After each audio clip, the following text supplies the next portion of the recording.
faut savoir qu'au début, je postais juste comme ça. À un moment donné, il y a un photographe qui m'a repéré, il m'a écrit vas-y, je veux que tu sois mon modèle et voilà. Bon, je traîne beaucoup dans les magazines de mode. Je me vois souvent dans le miroir. En fait, tu deviens ta propre source d'inspiration. Et d'être authentique. Je devais tourner une vidéo pour Bisco.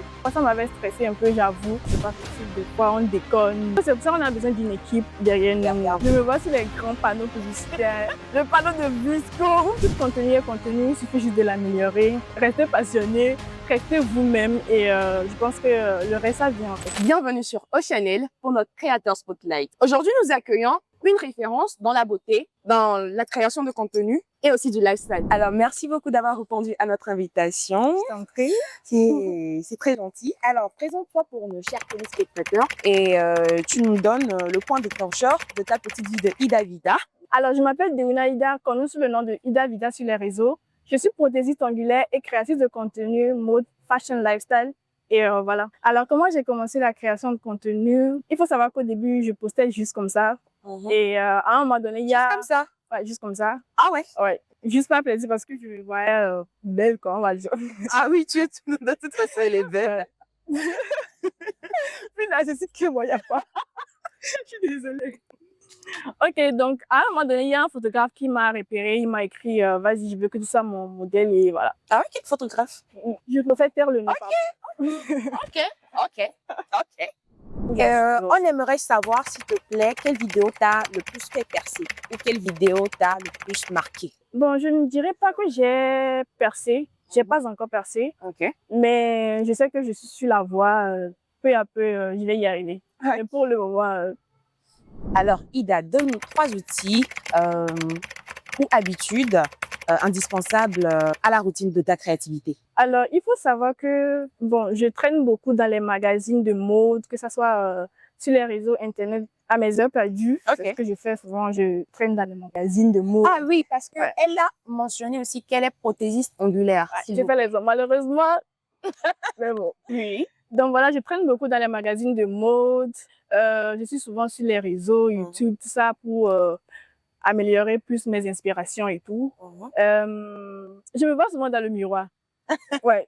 Se mirer, se dire que oui. Ça me donne plus d'inspiration et voilà. Et aussi, parfois, je traîne dans mes anciennes créations, tout ce que j'ai déjà eu à faire. Pour voir. Ça me donne parfois quelques inspirations. En fait, tu deviens ta propre source d'inspiration.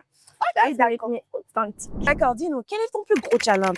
Le plus gros challenge que tu as rencontré au cours depuis que tu as commencé la création de contenu? Bon, principalement, je dirais, c'était quand j'avais reçu le contrat de Bisco. Qui devait tourner une vidéo pour leur nouvelle boutique qui est Impression d'Afrique d'ailleurs. Et tu es habillée en Bisco, c'est ça? Oui, je suis habillée tout en Bisco. Les temps, on va voir un peu, s'il te plaît. Ah mais franchement, il n'y a rien à dire. Voilà, et je devais tourner une vidéo pour Bisco. Et vu que c'était ma première fois, ça m'avait stressé un peu, j'avoue. Mais au fur et à mesure, vu qu'il y avait aussi le vidéaste, il y avait l'équipe Visco aussi qui était là. Tout est passé nickel. D'accord. Et dis-nous, comment est-ce que tu arrives à gérer la pression? En vrai, c'est pas facile. C'est vrai que, c'est pas facile. Des fois, on déconne. Mais bon, tout compte fait, c'est pour ça qu'on a besoin d'une équipe derrière nous, pour nous cadrer. Alors, Ida, dis-nous, est-ce que tu as un projet concret cette année à réaliser ou un format que tu penses réaliser cette année? Bon, je ne dirais pas que... C'est vrai que j'ai un projet en cours. Mais c'est pas un rêve. Bon, j'ai traîné un peu sur mes réseaux, notamment Pinterest, et j'ai vu quelques inspirations et je me suis dit, pourquoi ne pas créer un truc pareil à Lomé? Peut-être ça peut marcher, pourquoi pas? Ça sent du nouveau contenu qui vient. Ça vient. C'est vraiment. Alors, tes conseils pour des créateurs qui viennent de débuter? Parce que tu vas remarquer que sur TikTok actuellement, il y a beaucoup de jeunes qui font des vlogs, qui, grâce à CapCut, assez petites, ils sont sur leur téléphone. Dis-nous, quel conseil est-ce que tu leur donnerais, s'il te plaît? Déjà, tout contenu est contenu, il suffit juste de l'améliorer. Restez passionné, restez vous-même et je pense que le reste, ça vient en fait. Tu te vois où dans 2 ans, 3 ans?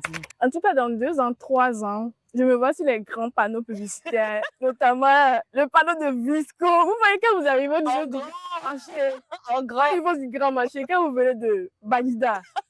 Elle connaît même la localisation. Le panneau là m'influence.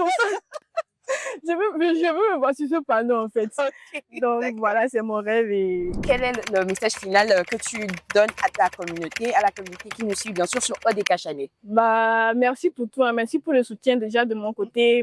Merci à mes abonnés qui me suivent sur mes différents réseaux. Merci beaucoup et more love.